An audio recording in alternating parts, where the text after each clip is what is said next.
What is going on, all of you spoopy, scary skeletons? Happy Halloween. My name is Joker, and today we are going to be getting fired into some PC gaming news. First up, a PSA about Red Dead Redemption 2 now being available for preload. That's like pretty much 95% of the story. Also, we've got Ubisoft, who has confirmed that they are officially working on crossplay for some of its currently released titles. Also, a couple of topics on Call of Duty Modern Warfare, who are setting record numbers for the franchise, and also their Trials mode was removed just hours after it was released. But first, today's video is brought to you by LevelKey.com, where you can save money on games for all of your favorite platforms, as well as software like Windows 10 Pro for under $16, Microsoft Office 2016 for $33, and Microsoft Office 2019 Professional Plus for under $70. And if you use my code PDS22 at checkout, you could save yourself 22% off of your Windows 10 Pro key,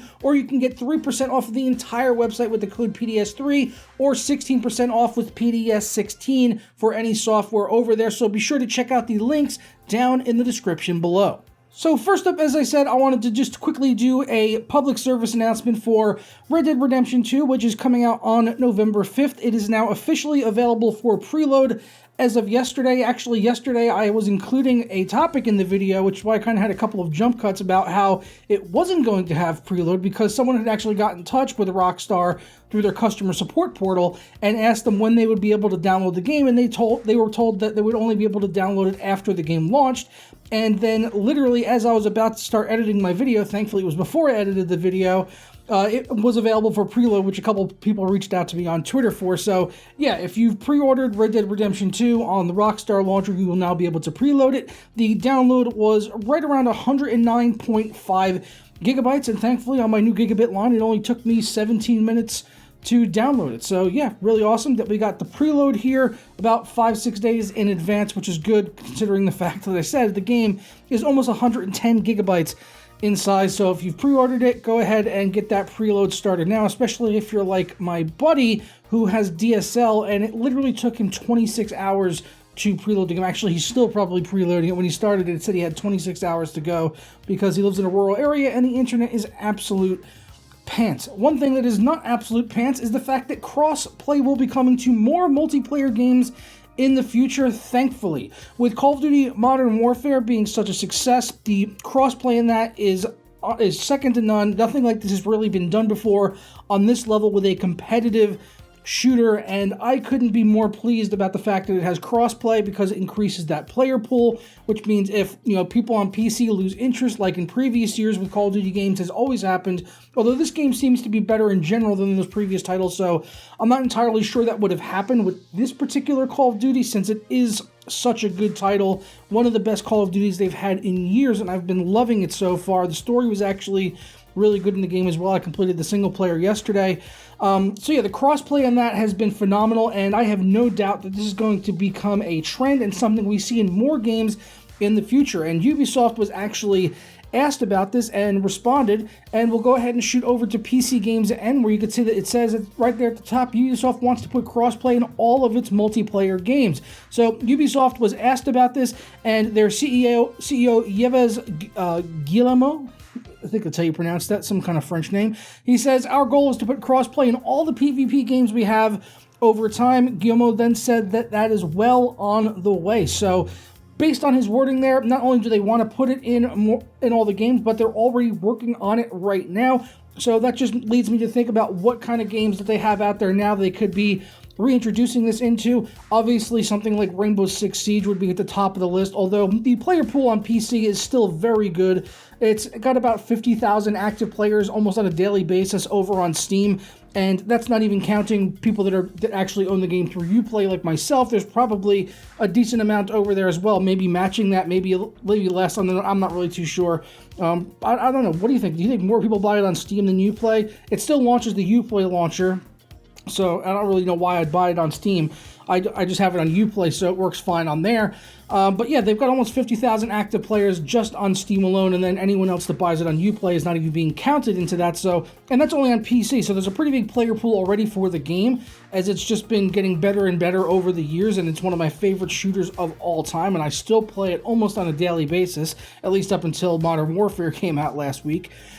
So yeah, seeing that player pool grow even more can only be a good thing. And then something like Division 2, which I feel like has kind of died off a little bit in terms of the PvP aspect of that game. I don't really see as many people on the PvP servers for the Division 2, so something like that, which is not even that super competitive anyway, I think could work really well with crossplay.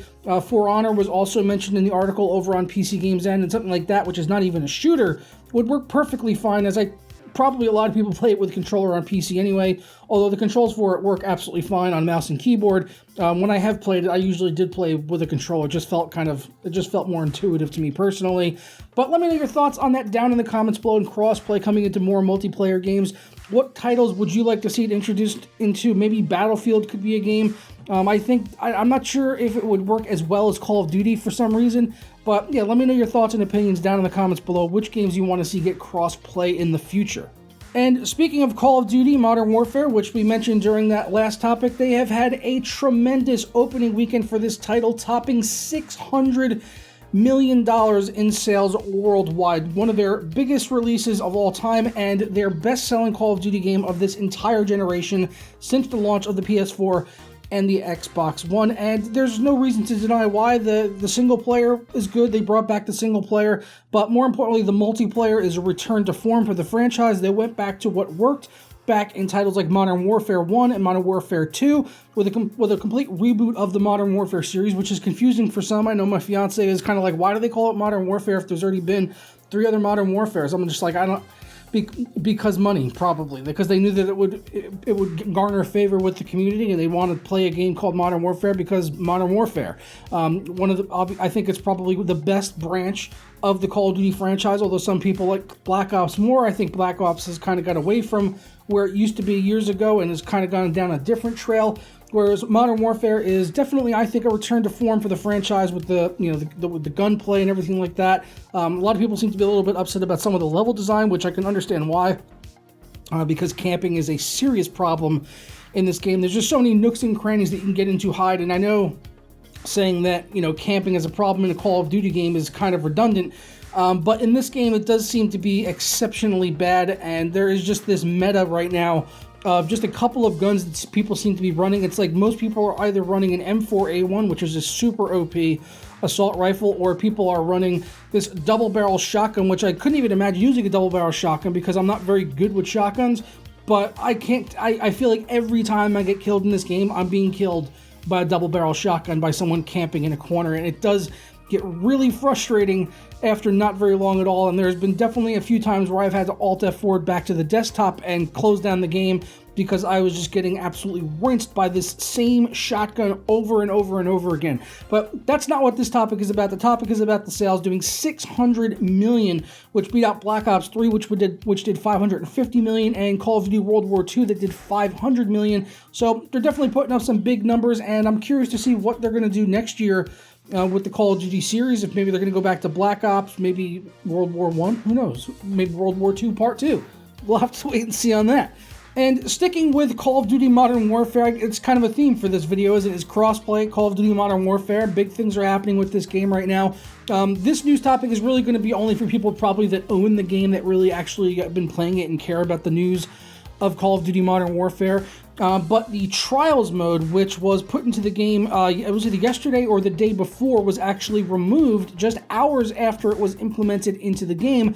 And Infinity Ward did make a post over on Reddit saying as to why they were going to be removing the Trials mode temporarily, and that was because of not an exploit, but an issue with the XP being rewarded to people that finish the Trials missions. The Trials are basically these kind of like kill house type of single-player things that you can do within the multiplayer, where you get these tickets after getting into the officer ranks, which has replaced the prestige system. So once you get past rank 55, you go into the officer ranks, and there are multiple things you can do, challenges and missions to earn rewards in Modern Warfare, but also you can earn these tickets, which you can then redeem in order to get a try at doing some of these activities, which will grant you pretty large amounts of XP based on your performance in those missions. It's basically a star rating system where you can get anywhere from 5 to 10,000 XP for just completing a very short single player, which is a lot of XP, honestly,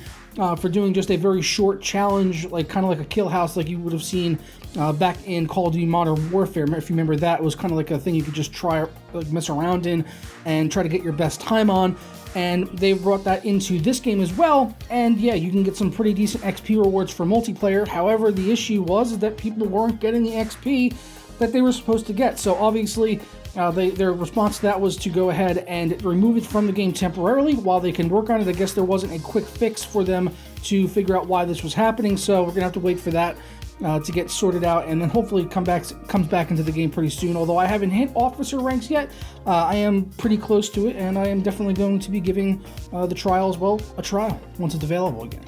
But that is all I've got for you guys today in the world of PC gaming. I'm going to get out of here and enjoy the rest of my Halloween, which is about 40 minutes away right now from Luigi's Mansion 3 coming out, which I'm going to go ahead and pick up so that I can play that bad boy on my Switch. Cannot wait. Luigi's Mansion is a fantastic series, and I cannot wait to try it out. If you're a Luigi's Mansion fan, let me know down in the comments below. And what a perfect day for Luigi's Mansion 3 to launch as well, isn't it? On Halloween. What an absolutely perfect idea. It's almost like they planned it or something, isn't it? So, as I said, I'm going to go. Happy Halloween to all of you slunts out there. I will see you tomorrow for another video. Tomorrow.